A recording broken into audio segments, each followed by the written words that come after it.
بسم اللہ الرحمن الرحیم۔ اسلامی جمہوریہ ایران کے صدر محترم جناب ڈاکٹر ابراہیم رئیسی صاحب کا پاکستان کا دورہ ہونے والا ہے، اور یہ کیسے وقت میں ہو رہا ہے کہ جب انہوں نے اسرائیل پر ان کی حکومت نے حملہ کر کے پورے مسلمانوں کے دلوں کو مسرور اور شادکام کر دیا تھا۔ پوری پاکستانی قوم ان کے بھرپور اور شاندار استقبال کے لیے بے چین اور مضطرب ہے کہ وہ صرف ایران کے نہیں بلکہ پوری امت مسلمہ کے ہیرو بن کر آ رہے ہیں۔ اور یہ کیسے وقت حملہ ہوا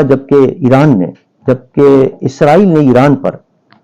حملہ کر کے ان کے قونصل خانے پر دمشق کے اندر آبیل مجھے مار خود دعوت دی، اور وہ سمجھتے تھے کہ پورا یورپ ان کے ساتھ ہے، امریکہ ان کے ساتھ ہے، کوئی ہمت نہیں کرے گا اس کا جواب دینے کا۔ لیکن ایران کی حکومت نے جس غیرت کا مظاہرہ کیا ہے اور جس دبنگ انداز سے ان کو منہ توڑ جواب دیا، ان پہ حملہ کر کے اس نے مسلمانوں کی دل موہ لیے اور اپنی غیرت مند قوم ہونے کا مظاہرہ کیا۔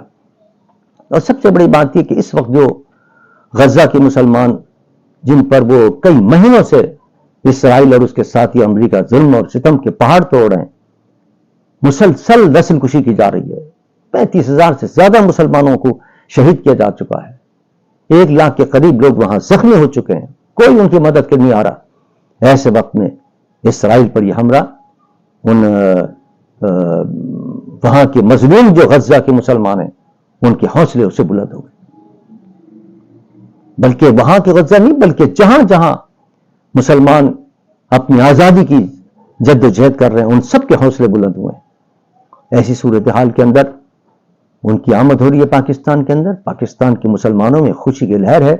اور بڑے جوش اور جذبے کے ساتھ وہ ان کو خوش آمدید کہنے کے لیے، ان کا استقبال کرنے کے لیے تیار ہیں۔ اگر کوئی سیکورٹی کے مسائل نہ ہوں، ظاہر بات ہے کہ ہائی پروفائل سیکورٹی ہوگی ان کی، تو ہم تو دعوت دے رہے ہیں ان کو، اور ملی یکجہتی کونسل کے صدر کی حیثیت سے ہم نے دعوت پہنچائی ہے کہ ہم ایک بہت بڑا استقبالیہ ان کے اعزاز میں دینا چاہتے ہیں، ان کا شکریہ ادا کرنا چاہتے ہیں، ان کو خراج تحسین پیش کرنا چاہتے ہیں کہ یہ بہت بڑا کارنامہ انجام دیا آپ نے، ایک اسرائیلی طاقت کو للکار کے اور اس کو چیلنج کر کے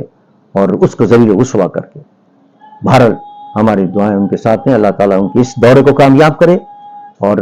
خیریت سے آئیں اور خیریت سے جائیں۔ وما علینا الا البلاغ المبین۔